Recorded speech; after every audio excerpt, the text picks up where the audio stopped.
There are a lot of examples in our society where indigenous peoples' cultures have been misappropriated, but all too often, these either go unnoticed or are simply ignored by the vast majority of the American people. In this essay, I will try to do my part and attempt to shed some light on some of these misappropriations. To be more specific, I will look at how American popular music has taken important elements of American Indian culture and repurposed them for their own benefit.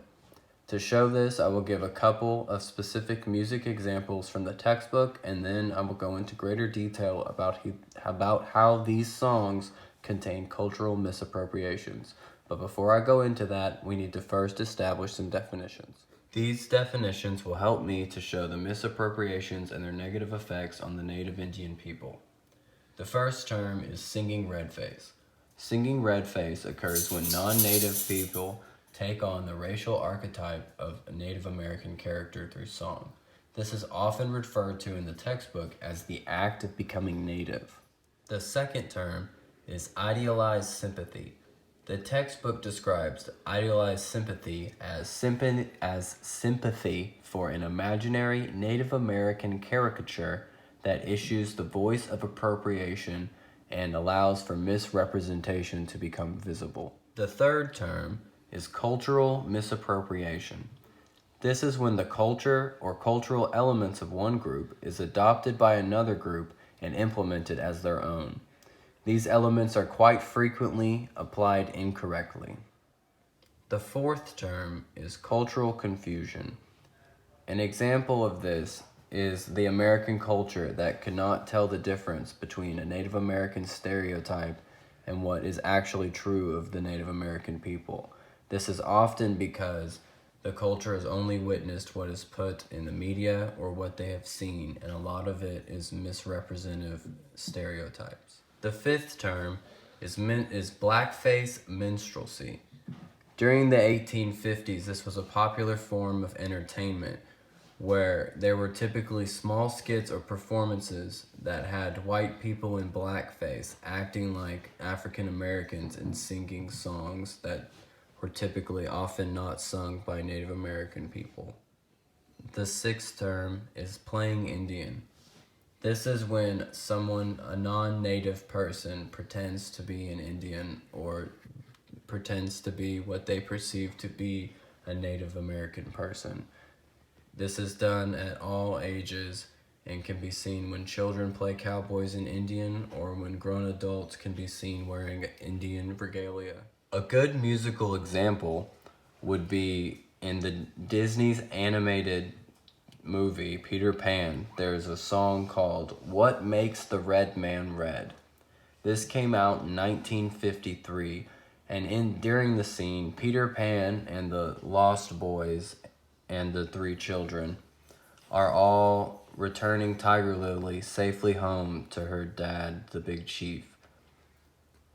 And they initiate Peter Pan, and then they imitate Native American ways. They sit Indian style and pass around a peace pipe. Later, they chant, do war cries, and dance. In the song, they have a lot of Native American men playing on the drums, but none of the drums are being played with a mallet, which was typical of most of the nations. They were playing by hand in the cartoon. During the scene, one of the old, unattractive Native American women is seen calling Wendy a squaw, which is a derogatory term for Native American women. These are all examples of singing redface or cultural misappropriations of what actually happened. The last musical example I will give is the song Indian Giver, which the term Indian giver is an American phrase with racist origins. An Indian giver is someone who gives a gift and tries to take it back, or someone who gives a gift and expects something of equal value in return. In 1804, during the Lewis and Clark explorations, they wrote something down that would solidify the term Indian giver in American history. They had a miscommunication, but that's not how they wrote it down. What they wrote down was they approached a Native American tribe and they offered them some roots and expected more in return. And when they didn't accept the roots, they felt like they were upset with them. So they created the term Indian giver. This was later turned into music. Annette Funicello, a Disney singer, recorded a song, Indian Giver, and it was about a woman who got her heart broken by a man. She gave away her heart and she wanted it back, and it contains other Native American references, including teepees and other Native American stereotypes like the man being drunk. This song was remade and remastered a couple different times throughout its history and is still played today.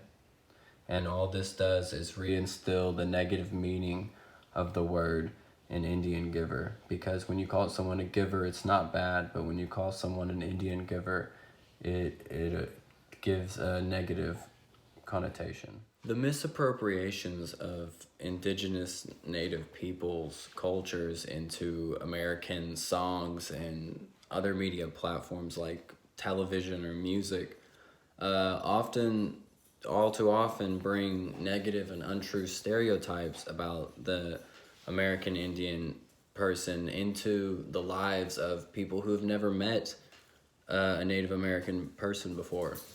And this is what is called cultural confusion, and it's when they attribute like headbands or the stereotypical war cry or the stoic Native American figure as what Native American people are, when it's all too often not the case.